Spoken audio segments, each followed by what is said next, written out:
हम भारत में रहते हैं तो भारत के 60 साल से ज़्यादा के जो बुज़ुर्ग हैं, आज के दिन उनकी संख्या है 15 करोड़। 2050 में ये 35 करोड़ हो जाएंगे।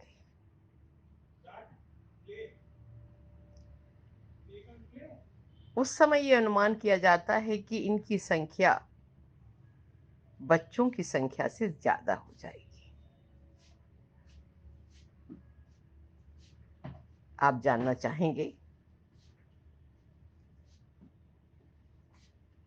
कि इनकी डेथ्स का मुख्य कारण क्या है? आपने ठीक सुना, 35 करोड़ हो जाएगी। उस समय जो बुजुर्ग हैं, वो हमारे बच्चों से उनकी ज़्यादा संख्या होगी। आप दूसरा सवाल पूछना चाहेंगे, वो क्या मुख्य कारण है जिनसे इन बुजुर्गों की डेथ होती है? जब आज़ादी मिली थी तो हमारी एवरेज एज थी 35 इयर्स और आज की तारीख में वो 72 साल हो गई है। औरतें ज़्यादा जिंदा रहती हैं बनस्पत आदमियों के। एक तिहाई डेथ्स तो हार्ट अटैक के द्वारा होती है। एक तिहाई डेथ्स में ब्रेन का स्ट्रोक आ जाता है 50% में, और 50% में कैंसर के केसेस बढ़ रहे हैं। और थर्ड जो एक तिहाई है उसमें आपकी डायबिटीज हो गए, बोन के फ्रैक्चर्स हो गए और मिसलेनियस प्रॉब्लम्स हैं जो डेथ्स होती हैं। चेस्ट की प्रॉब्लम भी जिन्होंने नेग्लेक्ट किया है, उसमें भी देखा गया है कि सीओपीडी और ब्रोंकियोटिस वगैरह से भी इनकी डेथ होती है। वो भी मिसलेनियस कैटेगरी में आते हैं। ना इनका क्या खाना होना चाहिए, ये बहुत ज़रूरी है। मोटा मोटा इन लोगों को बैलेंस्ड खाना खाना चाहिए। जब हम बैलेंस खाने की बात करते हैं तो 50% खाना जो है वो फ्रूट्स और कच्ची सब्जियों से आना चाहिए। सब्जियां हमें ज़्यादा पकानी नहीं चाहिए। मोटा अनाज लें और प्रोटीन्स के लिए 1 ग्राम पर केजी प्रोटीन हमें लेनी है। तो उसके अंदर हम अ, इसको दूध से, दालों से और मिस्सी रोटी वगैरह इन सब चीज़ों से लेके करेंगे। हमें पनीर के अलावा थोड़े प्रोटीन के सप्लीमेंट्स भी इनको देने चाहिए। बोन हेल्थ एक बहुत बड़ा इश्यू है, क्योंकि ऑस्टियोपोरोसिस देखा गया है कि इस एज में 50% पेशेंट्स को ऑस्टियोपोरोसिस हो जाती है 60 साल से ऊपर। और काफ़ी बड़ा तबका ऐसा है जिनको कि ऑस्टियोपिनिया होती है, जिसके के अंदर बोन कमज़ोर है। अ, खाली 25-30% लोग हैं जिनकी नॉर्मल बोन हेल्थ है। नाउ इसके लिए इनको कैल्शियम सप्लीमेंटेशन लेना बहुत ज़रूरी है। एक बार आप 50 साल के हुए, चाहे आप आदमी हो या औरत हैं, आपको अ, 1 ग्राम कैल्शियम आपने 1 ग्राम से 1400 मिलीग्राम तक आपने कैल्शियम लेनी चाहिए सप्लीमेंटेशन से, और 500 के करीब आपने खाने से लेना है। और इसके अलावा हमें देखना है कि हम समय-समय पर अपना जानें कि ये बोन हेल्थ हमारी कैसी है, हम किस कैटेगरी में खड़े हुए हैं। हाइड्रेशन बहुत इम्पोर्टेंट है। प्लेंटी ऑफ वाटर और फ्लूइड ज़रूर लें। ये बहुत ज़रूरी है, क्योंकि 3 चीज़ें बॉदर करती हैं इस एज में। एक तो इन लोगों का मेल न्यूट्रिशन हो जाता है क्योंकि ये कम खाते हैं, और इनकी प्रोटीन की मात्रा कम होती है। दूसरी चीज़, इनको माइक्रो न्यूट्रिएंट्स की कमी हो जाती है।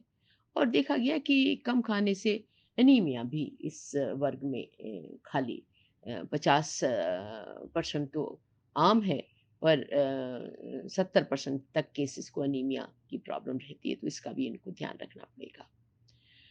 जो लोग मोटे हैं उनको पोर्शन कंट्रोल करना पड़ेगा, क्योंकि हेल्दी वेट के लिए आप थोड़ा-सा कैलोरीज़ कम करेंगे तो आपको धीरे-धीरे आपका वेट लॉस होगा और आप का वेट बढ़ेगा नहीं।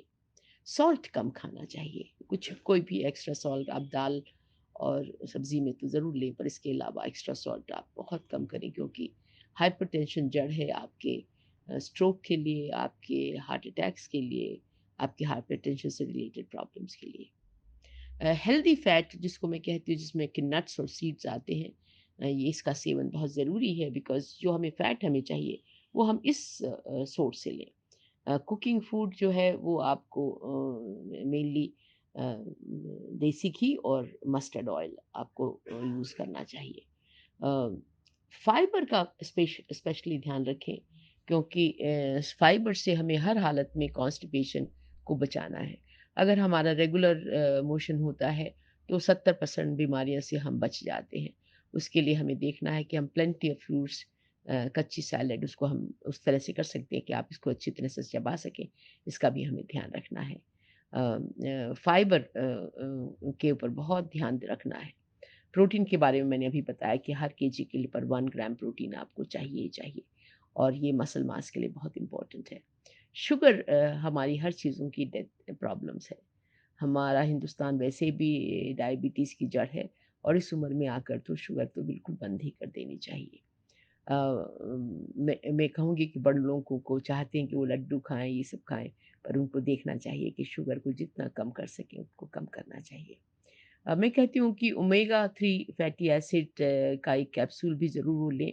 इससे उनकी हार्ट हेल्थ जो है अच्छी रहती है, उनकी याददाश्त भी इससे अच्छी रहती है। आजकल विटामिन डी की कमी बहुत कुछ देखी जा रही है, तो मैं सोचती हूँ कि इसको 20 मिनट सनलाइट एक्सपोज़र आपका होना चाहिए और फोर्टिफाइड फूड्स लें, जिससे कि आपकी बोन हेल्थ भी इम्प्रूव रहे और इम्यून हेल्थ भी रहे। समय-समय पर आप विटामिन डी के लेवल कराते रहें, जिससे आपको पता चले कि आपको विटामिन डी के सप्लीमेंट्स की ज़रूरत है कि नहीं ज़रूरत है। बाहर का खाना बिल्कुल ना खाएँ, ये प्रोसेस्ड फूड है, आपके लिए बिल्कुल अच्छा नहीं है और आप इसके यूज़्ड टू भी नहीं हैं, तो आप जितना फ्रेश खाना खाएँ, फ्रिज में रख के खाना ना खाएँ, माइक्रोवेव ओवन में गरम करके खाना ना खाएँ, वो अच्छा रहेगा। हर्बल टी के बारे में मैं बोलना चाहूँगी कि आप इसको लें, चाहे वो अदरक की चाय हो, चाहे वो तुलसी की चाय हो, चाहे वो ग्रीन टी हो। ये एंटीऑक्सीडेंट्स भी हैं और आपके लिए अच्छे हैं। अल्कोहल अगर पहले कभी लेते हो तो उसको छोड़ ही दीजिए। ये ठीक नहीं है आपके लिए और फिज़िकल एक्टिविटी ज़रूर करें। 30 मिनट की आप ने एक्टिविटी करनी है, थोड़ी सी योगासन, 20 मिनट आप चलिए और थोड़ा-सा प्राणायाम वगैरह करेंगे तो आप बहुत अच्छा रहेंगे। तो हमें आपको कार्डियोवैस्कुलर डिज़ीज़ से बचाना है, हमको चेस्ट से रिलेटेड प्रॉब्लम से आपको बचाना है। आपको कैंसर से भी बचाने का भी ये है, अगर आप डाइट